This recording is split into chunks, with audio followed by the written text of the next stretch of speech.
the Lowe Post podcast on Friday afternoon, and oh my God, we didn't expect to be doing an extra podcast, but lo and behold, the other shoe, always lurking somewhere over the Barclays Center, always lurking. Oh, there it is. It dropped. And Kyrie Irving, according to Woj and others, has requested a trade from the Brooklyn Nets about 2 weeks after celebrating the fact that the Nets no longer had any halfway in players in their locker room, as the implication being they had halfway in players, James Harden, in their locker room the last time Kevin Durant got injured and the whole franchise was upended. Bobby Marks, I think the lesson here is Kevin Durant just can never get injured. Every time he gets injured, it's just complete madness at all times. And now Kyrie, we are January 8th. How many days ago is that? 26 days ago? Yeah. The Nets had just won 18 out of 20 games. Rolling, destroying everybody, even though Ben Simmons was still a shell of himself. Everything was great. 26 days later, they faced the possibility of, and you need to get notes to talk about what's happened to the Brooklyn Nets in the last 2 years. They faced the possibility of trading all their good young players and picks for James Harden, and then trading James Harden for a player who currently either doesn't play or doesn't do much when he does play. And they got a couple extra picks for their trouble in doing that. Maybe trading Kyrie Irving for what's lower than pennies on the dollar. I don't even know. You don't even know if it's pennies on the dollar when you consider how unreliable and unavailable Kyrie Irving is in. Maybe it's pennies on the pennies. I don't know. And then if that return goes poorly, as confident as Kevin Durant is in himself and his ability to lift any roster of committed, competent players to high levels, at some point the talent drain would become such that the final and most dramatic shoe to drop, the shoe that everyone has been waiting, that everyone around the league is talking about as we speak, is Kevin Durant renewing his trade request at some point indefinitely down the line. I don't think we're there yet, but it is remarkable. All three of these guys, Harden, Kyrie, and KD, have requested trades in a not very long period of time. I don't know. What do you got, Bobby? This is just it's, again, we're 26 days removed from, is Jacques Vaughn going to maybe be the first in-season replacement to win Coach of the Year? He pushed all the right buttons. The Nets are rolling. Everyone's scared of them again. And now here we are after, I think, pointedly, contract extension talks between the Nets and Kyrie Irving didn't go the way Kyrie Irving would like them to go. I don't think any other team is going to give him a deal that's going to be that much to his liking. But what do you got to say for me? Yeah, I mean, I always say nothing should surprise me in the league, but at 2:00 when that comes across, it actually did catch me off guard a little bit here, because there really hadn't been signs, right? Basically, we had heard about the extension from his agent, who's also his stepmom, that they were willing to play ball. From Brooklyn's perspective, they were willing to either play out the year or maybe get an extension on their terms here. He's extension eligible, 4 years, 198. That's the number. I did not see Brooklyn going in that direction. It was only a week ago, last Saturday against the Knicks, where he was tremendous, right? He's been good. And we throw out that Boston game, the blowout here. I mean, he's played at an all-star level, but it was, as I always said, it's been a show me year, right? This is a show me year that there should be a long-term marriage and a commitment. And I thought we were heading there. You mentioned Durant, which is interesting because eventually, we were going to get to a point, right? If Kyrie Irving was either going to be on this roster and a new contract in July, or he wasn't, and then what's the next domino, right? Because you look at the Brooklyn roster, right? I can make an argument for Durant saying, you know what, Kyrie's gone. I've got Ben Simmons, I got Philadelphia Ben Simmons. I don't even have a rotate. I don't even know if I'll have a starter in Ben Simmons right now. And if I'm Kevin Durant, and we'll see how this all plays out. And if Irving's not here, I'm looking at Ben Simmons, Joe Harris, Nick Claxton, Cam Thomas, Royce O'Neal, Patty Mills, Day'Ron Sharp, and I'm over the salary cap. This coming summer. Coming summer. someone said on NBA Today, or I don't know, someone said somewhere today when I was listening. Well, I think it was on NBA Today. Well, this is they can retool with cap room, use this cap slot this summer. They don't have cap room. It's 2 summers from now. Sure. Now, unless they just start dumping everyone every which way, which is hard to do because there's only one team right now that has cap room, and that's the Spurs. There's always the summer to be able to do that. But yeah, there's no retool. That's the team. And remember, again, as I said, like Kevin Durant is Kevin Durant. Like he knows who he is. He knows what he can do. He also is not that far removed from kind of in a backhanded way that I think didn't come off the way he meant it. Remember that interview he gave where he was like, I'm out here with like Edmund Sumner and so and so and so and so and so and so. And like it's kind of getting hard. Like, well, that could be life. That could be life. Because we can sit here and go through the deals, Bobby. Kyrie Irving for Russell Westbrook and a pick. Kyrie Irving and Joe Harris or whatever for Russell Westbrook and a pick. That's not helpful to me as Kevin Durant. Kyrie Irving for Tim Hardaway Jr. and Christian Wood on an expiring deal. That's not super helpful for me as Kevin Durant. Who knows if Christian Wood's even going to be on the team next year? Russell Westbrook probably won't be on the team next year. I don't know where the hell Russell Westbrook will be. And by the way, this is where I'll lead you. I would, if you ask me right now, I would probably take Dallas and the Lakers over the field for likely Kyrie destinations with a couple of teams that make me wonder, but I think those two have to come in as if this actually happens, those are the favorites, right? Yeah, I would say so. I mean, like Miami doesn't make sense for me from Brooklyn's perspective because what does Kyle Lowry on another year do for you, right? Like, and because like my concern with these, taking back money is now Durant asks out this summer. Now we're stuck with like, whoa, now we got this guy under contract here. And so, like Minnesota, we threw Minnesota out. Like, what does D'Angelo Russell and Naz Reid do for you? Right? Like, does that do anything for you? If I'm Minnesota, like, why would Minnesota, right? Like, it doesn't. I saw you throw that out, and I'm like, why am I doing that if I'm Minnesota? And this is Anthony Edwards' team now already, right? Like, I even think D'Angelo Russell, who's having the best shooting year of his career, has kind of accepted, like, this is Anthony Edwards' team. We'll see what Karl Anthony Towns thinks about it when he comes back, but Anthony Edwards maybe deserves to make the All-Star team. And D'Angelo Russell actually, as a spot-up hybrid guard, is a pretty good fit next to number one ball handler Anthony Edwards. Why am I upending that for Kyrie Irving? I know D'Angelo Russell's a free agent to be this summer. Maybe Minnesota's not totally in love with him as the answer, this new regime. But like, I don't think the market for D'Angelo Russell is going to be like a bonanza. I think they can say we might be able to re-sign him on like a 4-year, $110 million deal. He's fine. We'll live with it. Now, you do run into the option that you've probably been through this in the front office. It's like the Jalen Brunson thing. Does the hometown team, the incumbent team, have to kind of outbid the market, or is there going to be resentment that you made me go out there and get offers and didn't take care of me ahead of time? I don't know. But if I'm Minnesota, I'm like, why don't I just do that? Why am I upending my team for Kyrie Irving, who, I'm sorry. Anyway, continue. Yeah, no, it makes sense because like, if you're willing to commit 3 or 4 years to Kyrie Irving, it makes no sense, right? Like it doesn't, like, what is he like? Do you say 4 years? Oh, I mean, dude, it's been 4 years. How have the last 4 years gone? I had to write a 5-on-5 and go through the last 4 years. I mean, it's exhausting. It's exhausting just writing about it. I mean, everything. I mean, even like Zach, I mean, like we could even go back to, I don't want to talk a lot about it, but 2019-20, the year that Durant was out. Like, I remember that Philadelphia game when he gave that press conference, in the hallway, where he basically questioned Sean Marks, saying, I don't think there's enough talent around. Like, that's where it all started.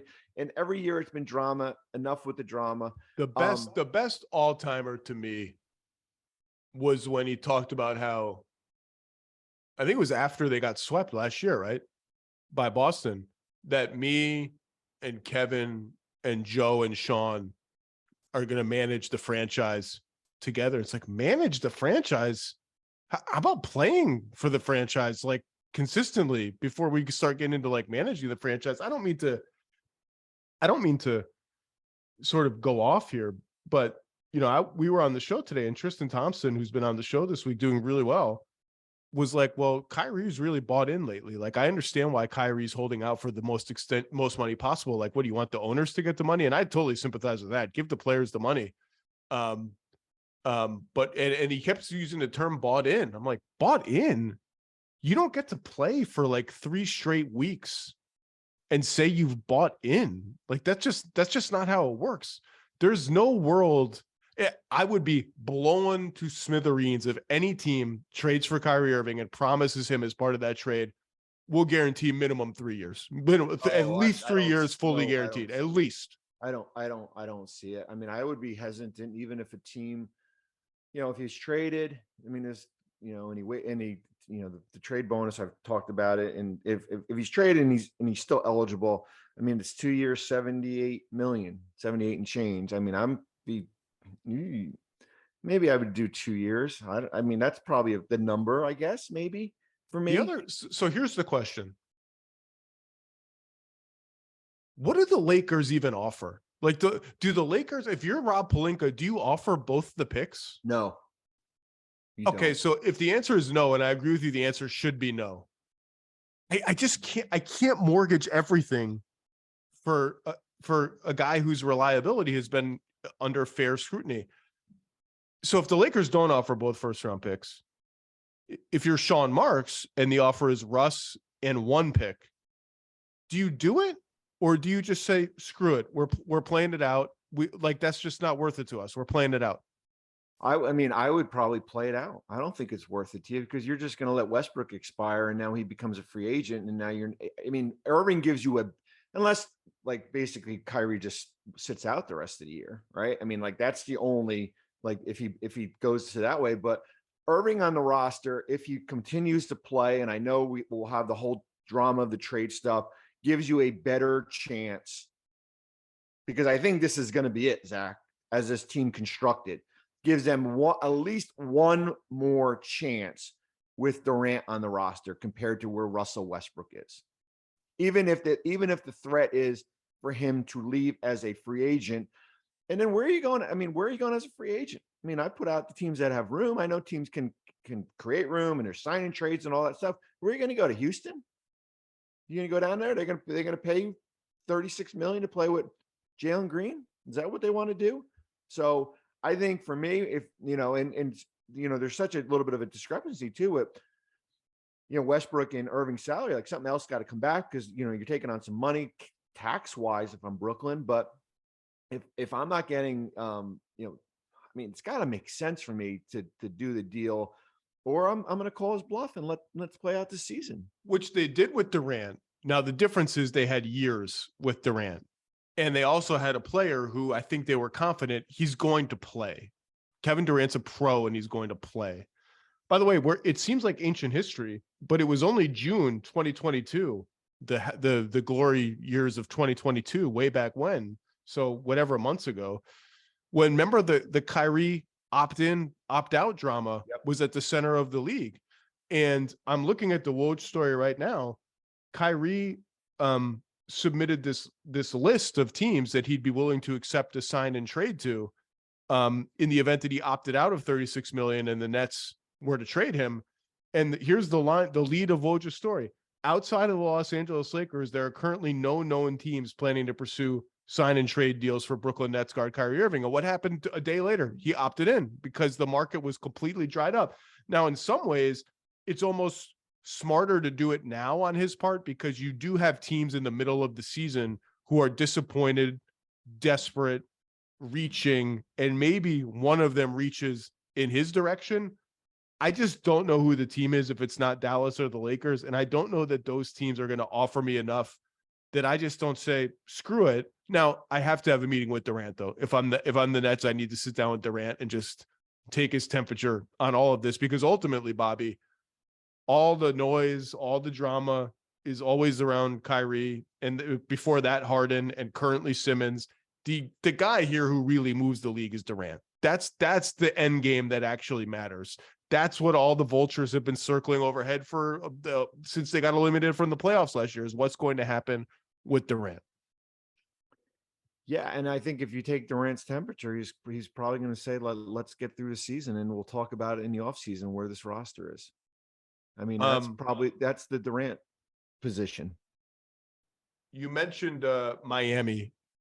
This does coincide, speaking of teams that are kind of getting antsy midseason, with a series of games in which Kyle Lowry has been benched late in games and in crunch time and has just 1 of 5, 2 of 6 every game. That's interesting. Don't know that they want to. I don't know what it's. This just happened. I don't have like really Yeah. super hard Miami intel. You outlined what the offer would be and why it might not be appealing to the Nets. The Clippers have been mentioned.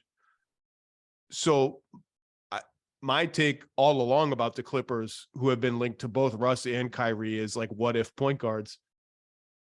Everything I've heard for a year is leading me to say I would be very, very surprised if the Clippers actually dip their toe into this Kyrie Irving situation. Maybe that'll change if Kawhi goes to them and says, do this or else or whatever. I just don't get the sense that they have the appetite for it. Yeah, I mean, I don't either. I mean, like they're not trading Terrence Mann. I mean, it's basically like, I mean, I don't even know, like Covington, Kennard, and fillers, right? Like that, and that's kind of what you're staring at. If you're, what the Clippers have to. You're not trading the first round pick, not for basically a 3-month rental. I don't think the intent is to re-sign him long term here. And for Brooklyn, what are those two players? As we're going back to the whole thing, both guys have length past this season, right? Like, does that make sense if you eventually have to get to the position where Durant has moved? So I mean, yeah, they've got all the contracts, but I don't see it with the Clippers. I'm not going to do the fake Durant trades. We've all done that No, already. that's for another day. We've all done that already several times. I mean, you can speak to this. The league, big, massive things like going from Kyrie domino to KD domino, that doesn't often happen in 6-day spans, right? Like, I just don't see all of it exploding before this coming trade deadline. Not with the, that's just why it's so much easier in the offseason to do deals, right? There's no clock. There's a clock. I mean, we're staring at 6 days here, and it's one thing with Irving, and then it's another thing with Durant. And you're basically like, and the bigger deals happen in the offseason here, because as we always say, there's always going to be one or two teams that are disappointed how their season ends and are willing to give up more on July 1st compared to February 9th.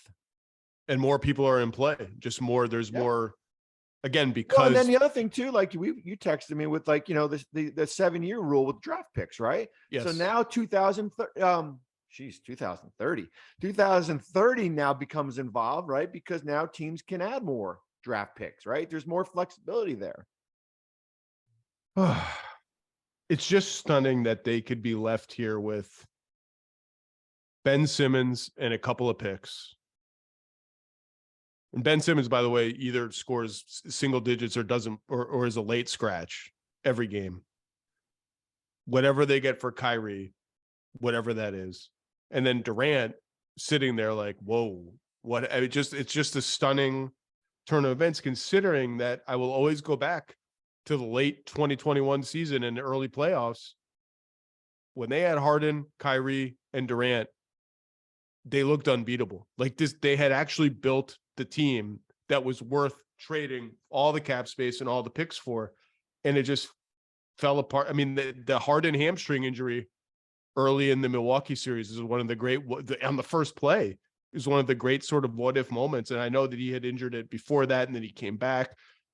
If that team is healthy, I think that's a championship team. And so it's easy to sit here and laugh at the Nets, say, they should have known these combustible personalities. Like, they look like they had done it. They look like they had built the kind of team that you sacrifice all your cap space, all your draft picks, that they had done it. And then it all has come crashing down. And the fact that Simmons looks like this is so devastating to them, because as you said, the hope was that we would see peak Philadelphia Ben Simmons again. And right now he's like a zero as a trade asset, as anything. He's someone you're stuck with if this is what he's going to be. And just a stunning turn of events. I'm actually just very interested to see how it unfolds and who, if anybody, decides to offer the Nets something that the Nets deem worth their while for Kyrie. Yeah, I think Dallas would probably offer like Hardaway and something else, right? I would think, right, just to get off that money, there. But what does that? I mean, it goes back to like, what does it do for Brooklyn, right? Like, Well, you got to throw a pick in, right? And you got to throw a pick in there. So it's like deja vu of like late June, right? We're the night of the draft when all this broke loose, but we're now in season. In season is a lot more harder.